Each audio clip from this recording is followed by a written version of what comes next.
예쁜 뚱돼지, 나 하나만 주면 안 돼? 이런 애정행각 소리와 함께 마트 주차장에 차를 세워두고 허리를 감싸 안으며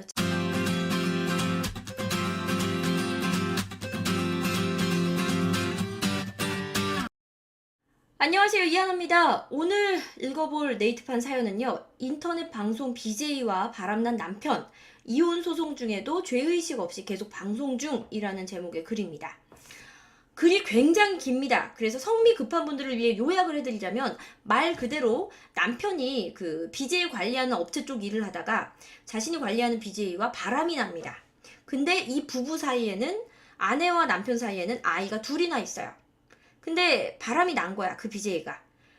하지만 BJ는 계속해서 본인의 일을 하고 있고, 뭐 SNS도 활발하게 하고, 방송도 하고 있고, 그래서 아내가 화가 나서 글을 올린 겁니다. 그래서 아내의 사연과 남편과 아내가 주고받은, 그리고 BJ와 아내가 주고받은 문자 메시지까지 함께 올라와 있기 때문에 굉장히 양이 많습니다. 그래서 성미 급한 분들을 위해 미리 말씀드렸고요. 한 가지만 더 말씀을 드릴게요. 요즘 인터넷 방송이 굉장히 많습니다. 플랫폼들이 많아요. 근데 아프리카 TV에서 BJ라는 단어를 썼고요. 사실은 이 BJ가 고유명사가 아니에요. 그러니까는 원래는 아프리카 TV에서 개인 방송하는 사람들만 BJ라고 불렸었는데, 다른 플랫폼에서 방송하는 사람들도 이제 BJ라는 대명사를 가져다 쓰게 된 거죠. 용어를 가져다가. 근데 결국은 이 BJ가 크리에이터, 영상 크리에이터와 BJ가 이 직업 사전에 실리면서 이게 개인 방송을 하는 사람을 대변하는 이름이 됐는데, 그러다 보니까 아프리카 TV는 사실 성인 방송이 되게 규제가 많이 되거든요. 근데 성인 방송 플랫폼에 있는 분들과 아프리카 TV에 있는 분들이 약간 구분이 안 되는 부분도 있기는 합니다. 그래서 그 부분이 약간 아쉽기는 합니다만, BJ 입장에서, 그리고 조금은 중립적인 입장에서, 혹은 30대 여성의 입장에서, 때로는 여러분에게 전달하는 사람의 입장에서 한번 같이 읽어볼게요. 글을 쓰기까지 참 많은 생각을 했어요. 두 아이들에게 꼬리표가 붙을까 조심스럽기도 하지만, 상간녀는 어린 나이에 자기가 한 짓이 아이들 둘의 인생에 어떤 상처를 가져다 줄지도 모르고 자신의 부모님과 자신의 친구들에게 이 사실이 알려질까 제일 겁을 내야 한다는 소리에 글을 적습니다. 아무래도 상간녀에게 가장 큰 벌은 개망신 아닐까 싶긴 해요. 너 내 남편이랑 바람 폈어? 니네 직장에, 니네 부모한테 알릴 거야. 왜? 그 어떤 부모도 내 딸이 상간녀가 됐다라는 걸 좋아할 부모는 없으니까. 두 돌도 지나지 않은 둘째는 남편이 자신이 BJ와 뒹굴던 사무실에서 키우고 있습니다.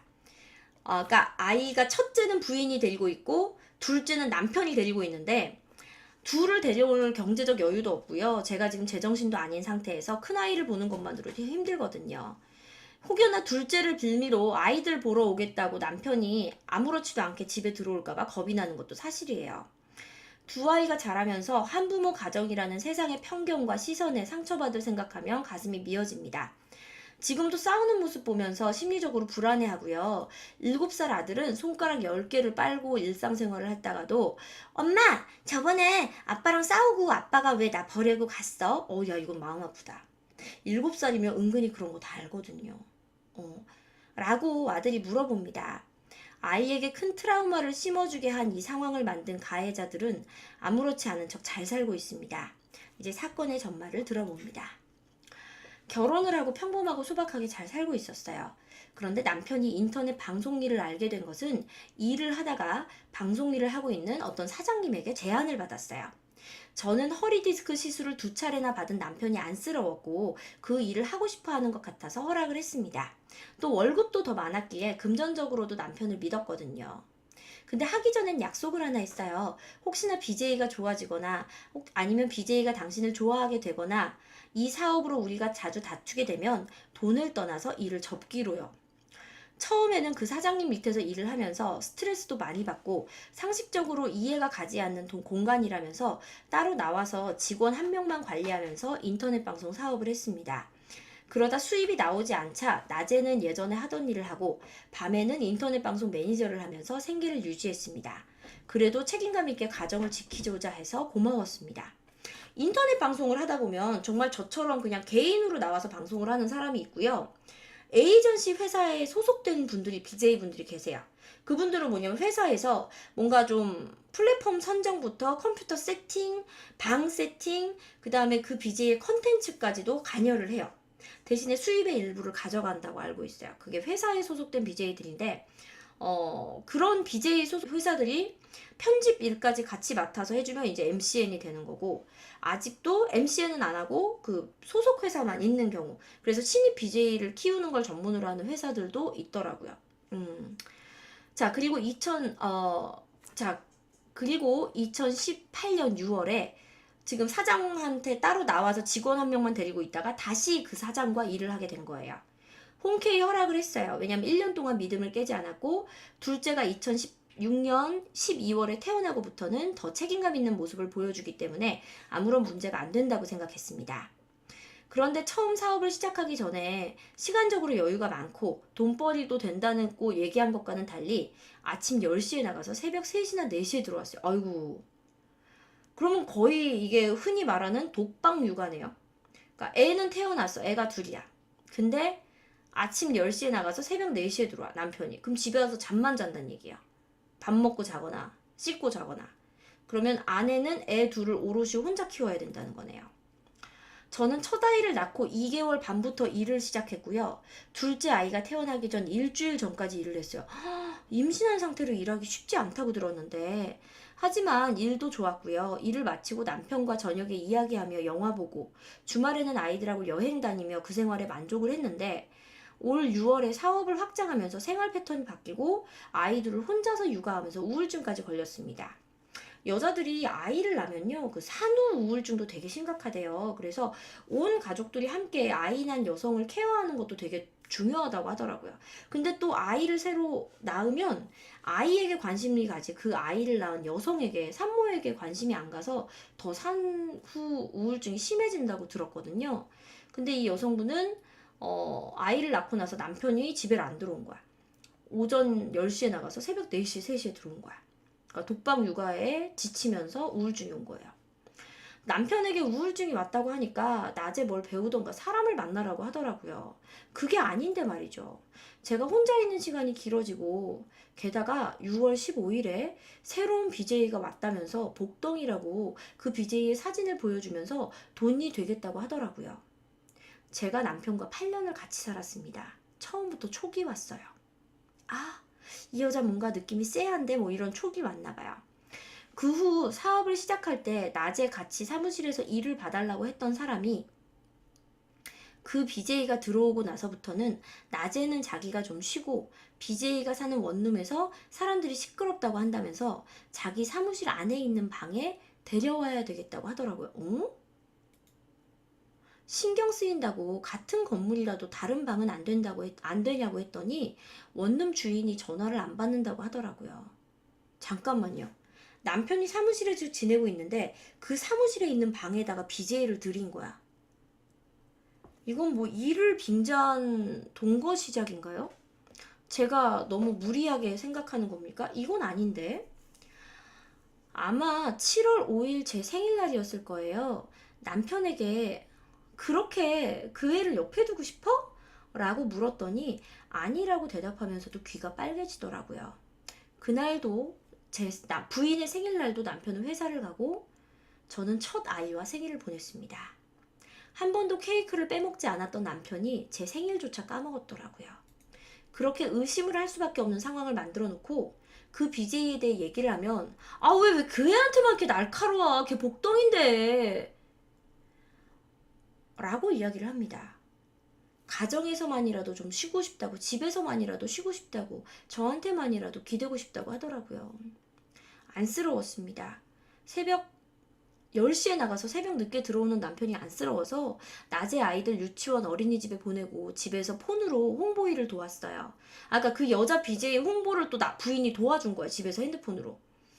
그 여자의 동영상과 사진을 저보고 올려달라고 해서 저는 아무것도 모른 채 SNS 홍보를 맡았습니다. 아, 부인 가슴 나중에 얼마나 찢어질까. 그러다 어느 날 너무 이상해서 8년 동안 핸드폰 검사를 한 번도 안 했는데 핸드폰을 보여달라고 했더니 폰을 주면서 이상한 여자 취급을 하더라고요. 다른 직원과 메신저를 주고받은 내역이 있는데 이상하게 그 여자 BJ와는 아무런 내통이 없었어요. 여보, 그 BJ랑은 메시지가 없어? 라고 물으니까 사무실에 남자를 데리고 왔는데 화가 나서 나가기를 했더라고요. 아, 그 여자 BJ가 사무실에 남자를 데려오는 바람에 열받아서 그 여자 BJ 톡방을 나갔대요. 그래서 당신이 왜 그게 화가 나? 라고 했더니 그곳은 남편의 사무실인데 BJ가 마음대로 남자를 데려왔다며 이야기를 했습니다. 그러고 말 같지도 않아서 저는 아무 말 없이 자리를 떴어요. 그랬더니 그 새벽에 남편이 집을 나갔고 메시지로 자신이 그런 의심을 받았다는 것에 한심하고 수치스럽다고 했습니다. 그리고 그 이후로도 BJ 문제로 다 자주 다퉜습니다. 근데 약간 그런 거 있다? 이게 화를 굳이 안 내도 되는 상황인데 자기가 구린 게 있으면 꼭 화를 좀 오버해서 낸다. 그리고 자리를 피한다. 이거는 남녀 똑같은 것 같아요. 새로운 남자 직원이 들어오면 괜찮을 거라면서 빨리 뽑아야겠다고 했습니다. 그리고 남자 직원이 들어왔어요. 그리고 원룸 주인과 통화가 됐다며, 이제까지도 원룸 주인과 통화가 안 됐다고 뻥을 친 거야. 아니, 원룸 주인이 왜 전화를 안 받아요? 월세 받아야 되는데. 바로 옆방에 방이 비어져 있다고 거기로 사무실을 옮기던지 해야겠다고 남편이 말해서 정말 아무렇지 않게 생각했어요. 그런데 이제 와서 생각해보니 남자 직원을 뽑으면 둘이서 사무실에서 뒹굴 수가 없으니까 옮겼구나라는 생각이 들었습니다. 하지만 심증만 있고 물증이 없었어요. 그렇게 두 아이를 육아하고 씻기고 재우고 녹초가 되어 잠이 들길 반복하다 몸이 아프기도 했어요. 그날도 분명 아프다고 했는데 여보, 아니 우리 BJ 홍보 안 하고 아프다고 누워있으면 어떡해? 라고 하는 겁니다. 어이가 없었죠. 그리고 주말에 둘째 아이가 수족구 판정을 받고 저도 혈관 주사를 받고 남편을 사무실 앞에 데려다주고 집에 들어와서 주차를 하다가 갑자기 차에 있는 블랙박스 영상이 보고 싶어졌어요. 한 번도 불방 영상은 본 적이 없었는데 이상하게 그날따라 봐야겠다는 생각에 블랙박스 칩을 가지고 올라와서 보는 순간 손발이 떨렸습니다. 예쁜 뚱돼지, 나 하나만 주면 안 돼? 이런 애정행각 소리와 함께 마트 주차장에 차를 세워두고 허리를 감싸 안으며 장을 보러 가는 모습 등 저에게는 햄버거 먹는다고 했던 날은 맛집에서 밥을 먹고 있었어요. 다른 영상들을 볼 수가 없었습니다.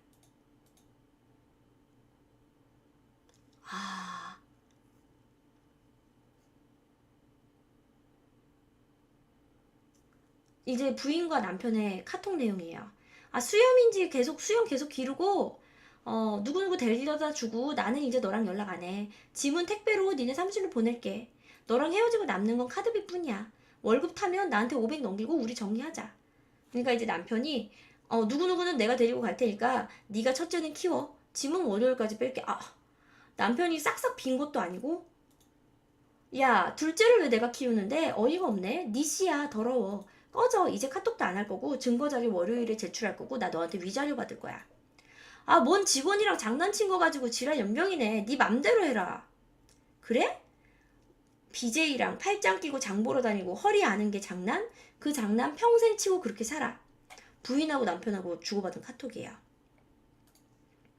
근데 정말 미안한데 제가 지금 상황에서 이 얘기 한마디만 하고 갑시다. 둘째 자기 배그로 속으로 난 거 아니에요? 근데 어떻게 둘째에 대해서 남편 니 씨다 더럽다라는 말을 할 수가 있어요. 저는 둘째가 이걸 보면 되게 충격받을 것 같은데 지금 아내분은 남편과 상간녀만 둘째와 첫째에게 상처를 주고 있다고 하시지만 죄송하지만 아내분도 아이들에게 상처를 주고 계신 것 같아요. 아내분한테 뭐라고 하는 건 아닌데 나중에 애들이 그거 다 기억합니다. 아무리 어려도. 자, 그리고 그대로 짧은 영상을 핸드폰으로 찍어서 남편에게 보냈고요. 법원 앞에서 월요일에 만나자고 했어요. 그랬더니 남편이 저를 미친년 취급을 했습니다. 직원하고 장난친 거 가지고 왜 그러냐면서요. 첫 아이는 저보고 키우고 둘째 아이는 자기가 키운다고. 그래서 저는 둘 다 못 키우겠다. 위자료 받을 거다라고 했더니 위자료 같은 소리 하지 말고 아이 볼 생각도 하지 말라고 적반하장으로 나오더라고요. 그래서 그 상간녀에게 영상 3개를 보내줬고요. 법적으로 대응할 거니 각오하고 있으라고 메시지를 보냈습니다. 그런데 전화가 왔거나 정말 아니라고 했을 텐데 메시지가 길게 답장이 왔어요. 이제 그 여자 BJ한테 온 메시지예요. 어떤 영상 보고 말씀하시는지 알겠어요. 일단 오해하실 만한 상황을 제가 만든 건 너무 죄송한데요. 사장님 결혼하신 것도 알고 애들이 있다는 것도 아는데 제가 사장님이란 오해할 만한 사이라는 건 말이 안 돼요. 첫 번째 영상은 오해할 수도 있는데 평소에도 목뒤 떨미 잡고 장난치고 그래요. 기분 나쁘실 거라는 생각을 안 해서 죄송해요. 오해하실 부분이 맞습니다. 하지만 진짜 아무런 사이 아니에요. 제가 지금 이렇게 말씀드리고 오해한 부분에 대해서 사과드리는 게 마음에 안 드실 수도 있지만 진짜 아무런 사이도 아닙니다. 다른 증거 자료도 있고 법대로 할 거니까 각오하고 있고 길게 얘기할 필요도 없고요. 애 둘이나 있는 거 알면서도 내 남편이랑 그랬으니까 거기에 대한 책임지세요.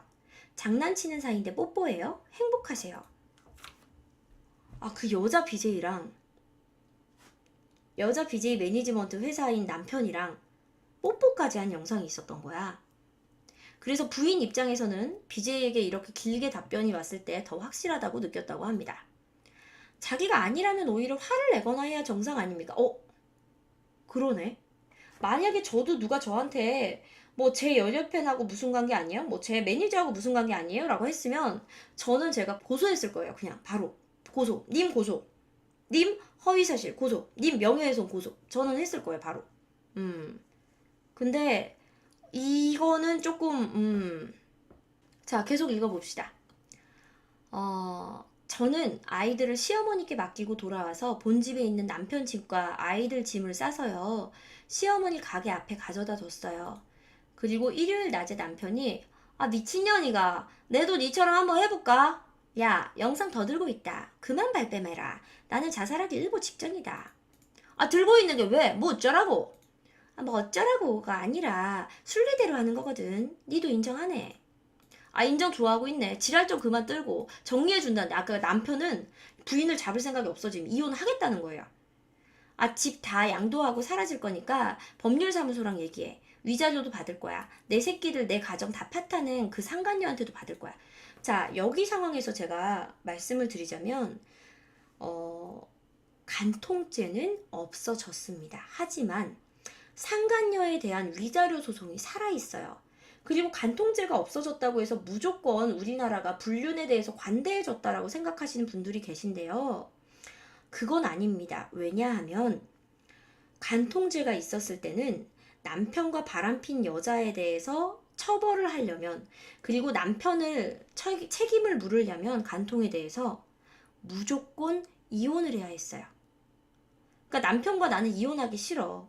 그냥 용서하면서 살고 싶지만 상간녀를 처벌하고 싶어. 그치만 옛날에는 이혼을 안 하면 처벌할 수가 없었어요. 그런데 이제 법이 어떻게 바뀌었냐면 이혼을 안 해도 남편과 바람핀 상대방에게 부인과 바람핀 상대방에게 위자료 청구 소송을 민법상 할 수가 있어요. 이해되시죠? 그래서 꼭 법이 간통에 대해서 불륜에 대해서 관대하게 바뀐 것만은 아니에요. 이혼을 안 해도 상간녀를 벌할 수 있는 그러니까 형법상 처벌은 이제 못하지. 민사상이지. 손해배상은 하지만 돈으로나마 벌할 수 있는 근거가 마련이 된 거야. 그리고 한 가지 더 요령을 알려드리면 이건 그냥 요령이니까 법적인 조언이 아닙니다. 상간녀 위자료 소송을 함에 있어서 부인들이 되게 역으로 당하는 게 뭐냐면 명예훼손. 그 여자에 대해서 막 말하고 다니고 막 인터넷에 글 올렸다가 역으로 명예훼손 같은 걸로 많이 당했거든요. 그런데 여러분 민사상 그 손해배상 청구를 하기 전에 예를 들어서 상대방 여자가 직장에 다니고 있으면 월급에 가압류 청구를 넣으세요. 이해되십니까? 그러면 회사로 통보가 가겠죠. 그러면 회사는 이게 왜 청구가 들어왔는지 알아볼 거 아닙니까? 그러면 이제 자연스럽게 그 여자 직장에 알려집니다. 그리고 항상 소송을 할 때는, 특히 돈을 받아내는 소송을 할 때는 상대방이 재산이 있어야 소송을 하는 이익이 있어요. 실익이 있는 거예요. 그러니까는 미리미리 그런 걸 해놓는 거예요. 가압류, 땅, 뭐 월급 이런 거에다가. 그리고 항상 소송을 시작하는 겁니다. 자, 계속 가봅시다. 남편은 계속 막말하다가 갑자기 죽는다고 했다가 넷이서 죽다고 하다가 또 다시 같이 살자고 한대요. 그래서 부인이 얘기합니다. 입장 바꿔서 생각해봐. 그게 되나? 그만 얘기해. 나도 사람이다. 나 지금까지 니만 보고 산 한 사람이다. 네 새끼, 내 부모님, 니네 가족들 다 이렇게 만들어 놓고 나더러 다시 살자고? 너는 내가 그럼 살 수 있어? 나는 같이 못 살아. 그랬더니 진짜 그 여자 BJ랑 뭐 없었다. 그만 생각하고 나도 너만 있으면 되니까 애들이랑 같이 살자. 하지만 여자가 물러서질 않았어요.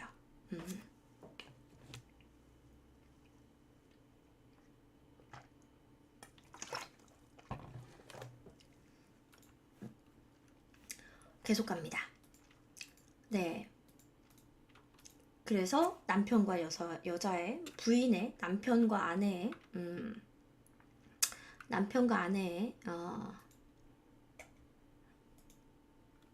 카톡 내용입니다. 네. 자기 욕심 다 버리고 시골 가서 가족끼리 살자고 막 하더라고요.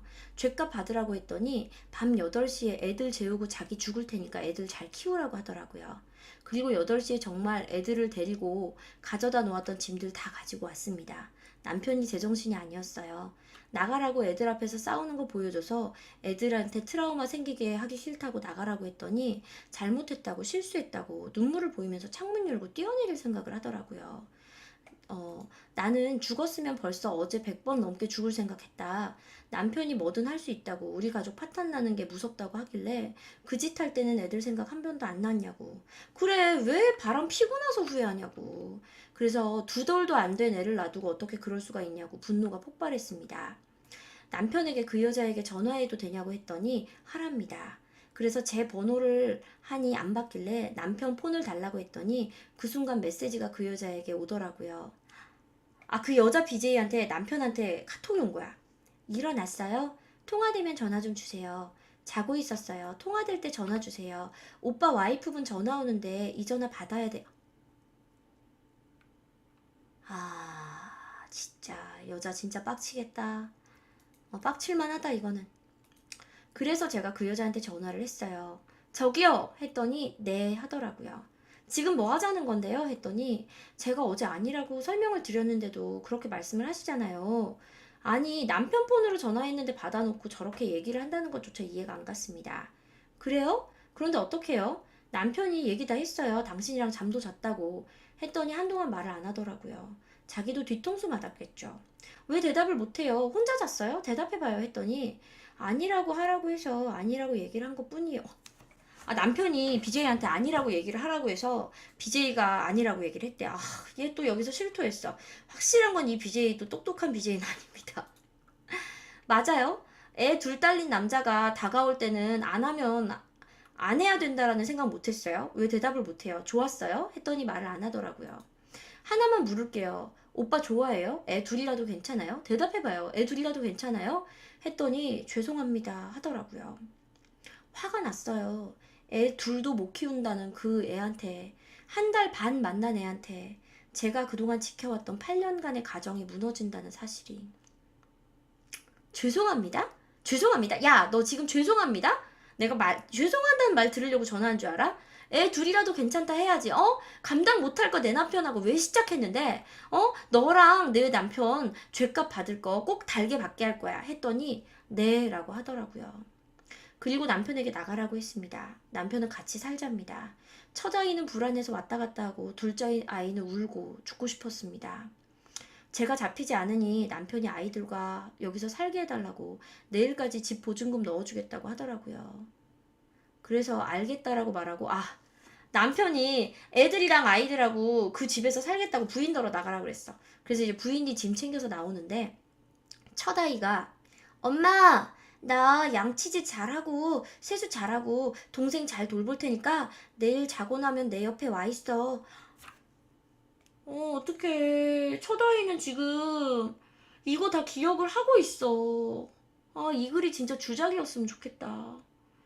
라고 했더니 아무런 대답도 못하고 눈물만 흘리면서 나왔습니다. 어떻게 첫아이 7살이면 기억해요, 여러분. 왜냐면 저도 기억하거든요, 유치원 때 일들. 그리고 법률사무소에 가서 소송을 시작했습니다. 상간녀의 주소를 알 수 있는 방법이 없어서 상간녀가 방송하는 인터넷 사업자에 전화를 해서 알아내야 된다고 해서요. 그 상간녀가 BJ 활동을 하기 전에 자신의 핸드폰비가 미납돼서 동생 명의로 방송을 하고 있다는 걸 알고 있거든요. 그래서 저희 남편과 일을 보는 사장님에게 메시지를 보냈습니다. 그 BJ의 명의가 동생 명인데 주소를 알아내려면 그렇게 알아내야 된다고 했더니 자기에게 시비 거냐고. 그래, 그 사장님 입장에선 어쨌거나 자기 직원이니까 나한테 시비 거는 거예요? 그러더라고요. 그래서 주소만 알려달라고 했더니 자기는 그렇게 흘러가게 둬서 자기 명의로 BJ 활동을 하고 있지 않는 것도 알게 될 거라고 사실이니까요 했더니 가족끼리는 동의서하에 괜찮다면서 일이나 잘 보라고 하더라고요. 아, 그러니까 그 여자 BJ는 지금까지 여동생 명의로 BJ를 하고 있었구나. 근데 아프리카인지 아닌지는 모르겠는데 아프리카 TV 같은 경우에는 본인 명의가 아니면 압류될 수도 있어요. 풍선 같은 거. 음, 제가 알기로 본인 명의만 된다고 알고 있습니다. 음, 그런데 그 사장이 저희 남편에게 일 같이 못하겠다는 내용으로 긴 메시지를 보낸 걸 저희 남편이 저한테 복사했어요. 근데 이게 짠 거래. 니랑 일 못 보겠다. 이런 식으로 하면 내가 일 못하지. 아, 그 사장이 남편한테 보낸 메시지예요. 나하고 관련 없는 일로 내가 신경을 쓰게 하는지도 모르겠고, 우리 일 시작할 때 뭐라 그랬어? 서로 귀찮은 일들 미연에 방지하자고 했지. 별것도 아닌 일을 엄청난 일처럼 불풀이어서 나한테 반협박식으로 하는 건 정말 아니잖아? 뒤늦게 사실대로 다 얘기했지만 그 순간은 몰랐습니다. 그래서 사람 잘못 믿은 당신 탓이지 보증과 한 달 생활비 안 준 거 달라고 했더니 애들도 못 키우게 해놓고 원하는 대로 되고 있냐고 남편이 하더라고요. 뭐? 원하는 대로? 내가 원하는 게 가정 파탄이야? 가정 파탄 내고 네 살 길 찾고 있는데 지금 나한테 내가 원하는 대로 되고 있냐고? 두 아이와 저희 부모님, 당신 부모님, 그리고 상간녀 부모님 마음의 상처가 아플까? 아니야. 내가 원하는 건 단 하나도 없었어. 되돌릴 수 있는 게 하나도 없어. 그리고 화요일 밤에 남편과 아이들이 있는 곳에 전 직원의 고지서를 찾으러 갔습니다. 아까 집에 다시 간 거야, 부인이. 자고 있는 아이들의 마음을 보니까 마음이 흔들렸어요. 남편은 태연히 빨래를 개면서 도깨비 드라마를 보고 있더라고요. 제가 집을 비웠던 날은 하루뿐이었어요. 그리고 그날 밤 그 상간녀에게 미안하다고 기다려달라고 했더라고요. 사람 믿은 당신 잘못이고 내한테 이런 거 보낼 필요 없고요. 생활비 카드로 쓴 거 돈 입금하세요. 방 보증금도 같이 해결해 주세요. 부모님께도 말씀드렸어요. 미안한데 돈도 없고 네가 양육비 줘야 돼. 법률사무소에 한번 물어봐. 알고 있어요. 소득 수준에 맞춰서 양육비 산정 기준표에 따라 줄게요. 당신 책임이나 하세요. 음, 네, 8년 동안 돈 벌어봐야 뭐 없네. 이제 와서 보니까 애들 아파서 나 갈래도 돈도 없대. 병원비도 택시비도 없대. 월요일은 사장과 짜고 메시지를 날리고 밀린 생활비와 보증금은 주지 않았고 남편에게 사실대로 말하라고 기회를 주겠다고 했더니 BJ와 잠은 안 잤다고 합니다. 어이가 없었어요. 그래서 어떻게 된 거냐고 했더니 그냥 실수라고 정리하려고 했다고 합니다. 그리고 뒷날 아침 분명히 모든 걸 정리하고 오겠다는 남편이 저희 엄마가 저에게 전화 오는 걸 보고 저희 부모님께 용서를 구하고 눈치 보면서 사는 건 싫었는지 내가 당신하고 아이들에게 죄책감을 가지고 얼굴 보면서 살 수 있을까? 라고 하더라고요. 그러면서 생각을 해보자고 합니다. 그리고 가방을 들고 나오면서 부모님은 이 사실은 모른다고 했더니 갑자기 사장을 만나서 정리하고 오겠다는 거야. 아, 이 와중에 지금 체면 따지고 있어. 자기 장인어른 장모님한테 체면 상한 거 따지고 있었어. 자, 사장을 만나러 가기 전 저한테 잠도 자고 사장하고 전자상거래도 취소하기로 한 거고 하며 사실을 다 토해냈어요. 그리고 그 상간녀 내보내고 그 BJ 내보내고 그 사무실에서 부인한테 자기랑 같이 홍보 일을 하자고 하더라고요. 그래서 미쳤냐고 했습니다. 너 아직도 제정신 안 차렸냐고.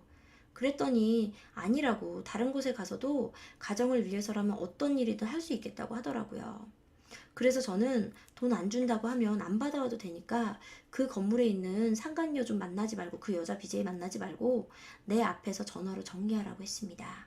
그랬더니 알겠다고 합니다. 그런데 사장을 만나고 온 뒤 태도가 바뀌었습니다. 상간녀 소송을 취소해달라고 사장이 그 여자 BJ를 계속 써야 된다고 하더라고요. 며칠 동안 물만 먹은 저는 헛구역질이 나오고 머리가 핑 돌았어요. 그렇지만 제가 아팠지만 저에 대한 신경은 하나도 안 쓰고 상간녀 소송 취소 안 해준다고 침대에 누워서 한숨 쉬더라고요. 그런데 사장이 그 BJ를 써야 되니까 취소해달라는 거예요. 아니, 상간녀 소송이랑 BJ 쓰는 거랑 무슨 상관이냐고, 당신이 그 여자한테 미안해서 그러냐고 했더니 조금 떨어져서 생각을 해보자입니다. 그래서 집을 나왔습니다. 첫 아이가 걸렸습니다. 계속 남편이 상간녀 걱정만 하고 있지 않아요, 지금? 키울 때도 남편에게 많이 혼나면서 첫 아이가 컸고, 제가 없다는 것에 불안해할까봐 생각할 것도 없이 역시 사람이 아니구나, 소송 다 취소하려고 쇼였구나 라는 생각밖에 안 들었습니다.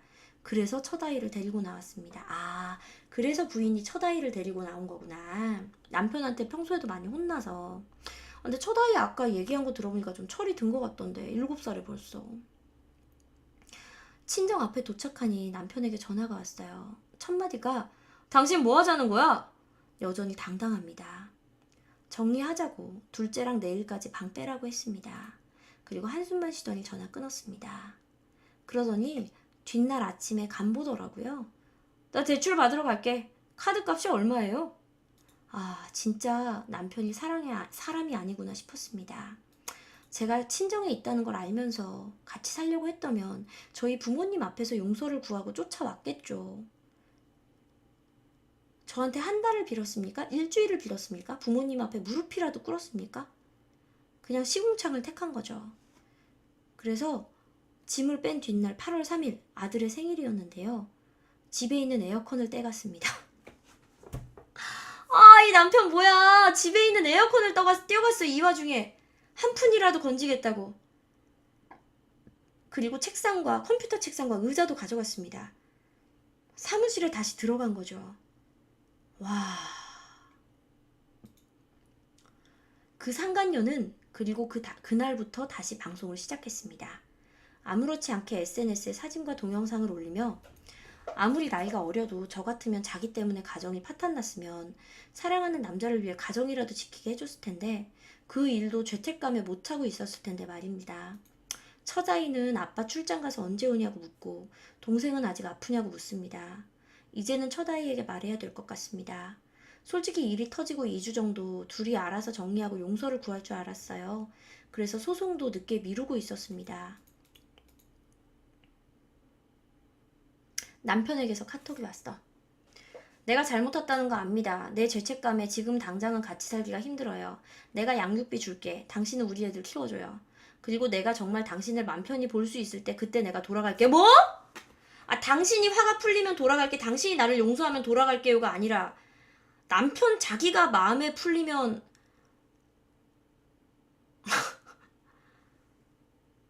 와, 역대급인데 이 남자 멘탈?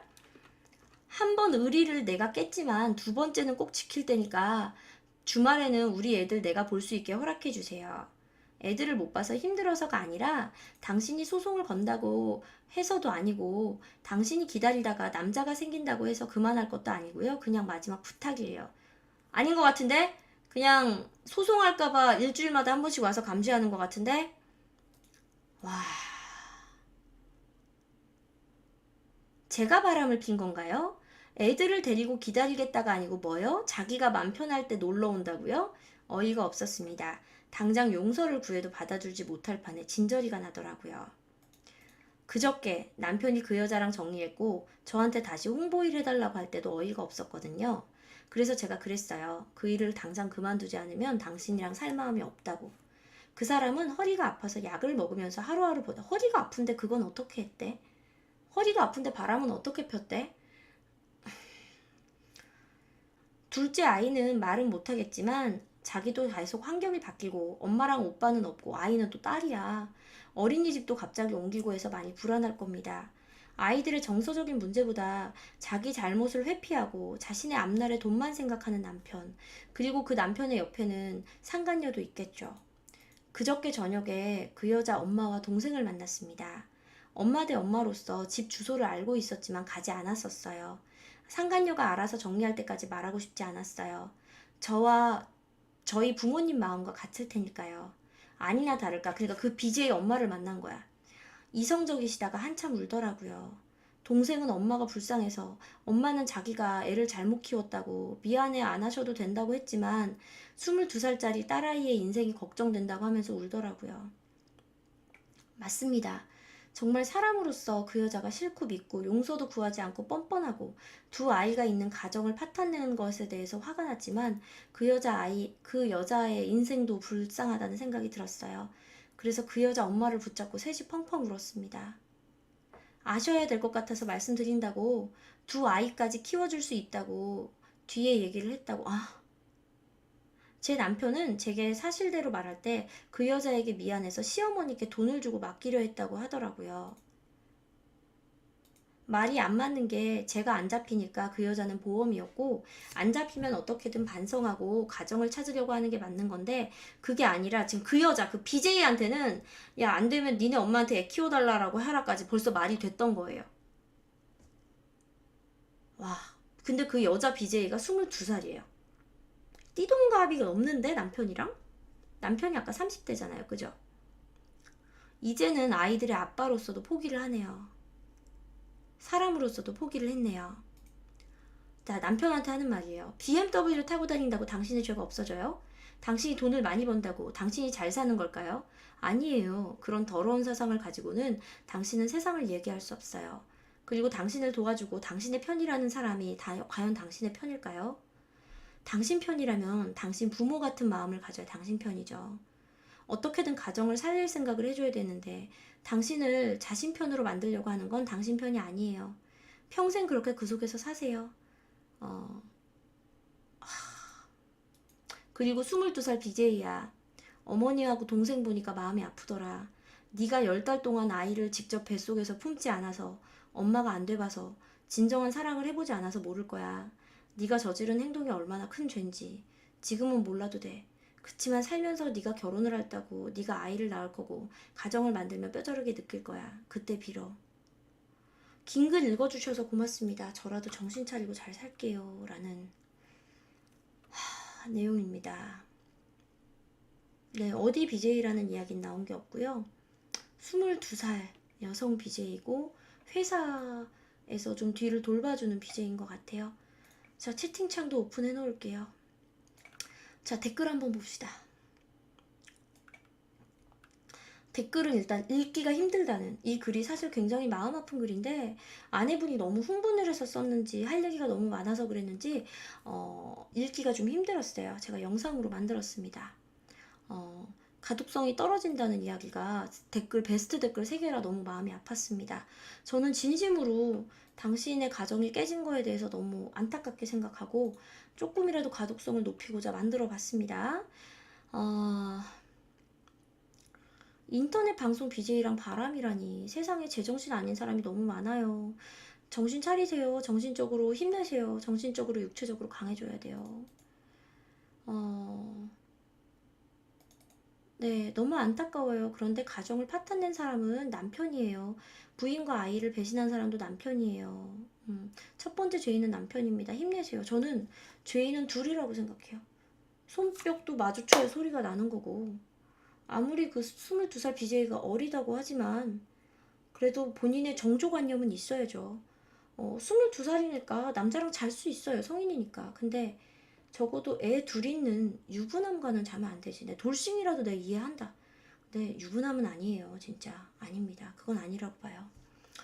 그 여자는 철이 없는 건지 얼굴 팔아먹고 사는 BJ가 어쩌려고. 그러게.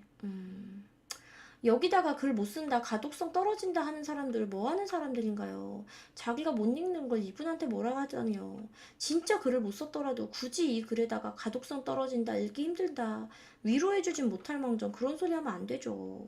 그리고 글쓴이님 글만 읽어도 제가 더 답답하고요. 남편 때려주고 싶어요. 이혼을 해도 순탄치 않겠지만 꼭 힘내시고 포기하지 마세요. 꼭 위자료 받으시고 상간녀 소송도 하시고 정말 저는 당신이 당당하게 사회로 돌아왔으면 하는 바람이 있습니다. 그리고 10번 글. 대부분의 일반인들은 어떤 일을 당한 후에 간결히 정리하는 글을 잘 못 써요. 감정이 격해져서 더 횡설수설합니다. 너무 잘 읽히고 잘 정리된 글은 오히려 주작일 수 있습니다. 전 이 얘기가 하고 싶었어요, 여러분. 가독성은 많이 떨어지지만 굉장히 마음 아픈 내용이고, 우리가 위로를 해줘야 되는 내용인 것 같아요. 저는 아이들 둘도 더 이상 상처 없이 잘 컸으면 좋겠고, 우리 아내분도, 이번 가정은 깨졌지만, 당신의 멘탈은 고만 깨지고, 당신의 건강 잘 지키고, 이 위기를 잘 넘기길 바랍니다. 제가 살면서 힘들 때마다 꼭 기억하는 한마디가 있는데요. 제 뭐든지 지나갑니다. 지나갑니다. 어떤 일이든 지나갑니다. 지금 이 순간을 잘 견디고 하루하루 잘 넘기다 보면 아픈 순간이 지나갑니다. 그리고 그들도 잠깐의 쾌락 지나갑니다. 잠깐의 돈 모은 행복함 지나갑니다. 그러니까 하루하루 잘 견디시고 잘 해결하시길 진심으로 바랍니다. 자, 오늘의 네이트판은요, 인터넷 방송 BJ와 바람난 남편 사연, 기가 막힌 사연 전해드렸습니다. 이하나였습니다. 여러분의 구독과 추천이 필요합니다. 감사합니다.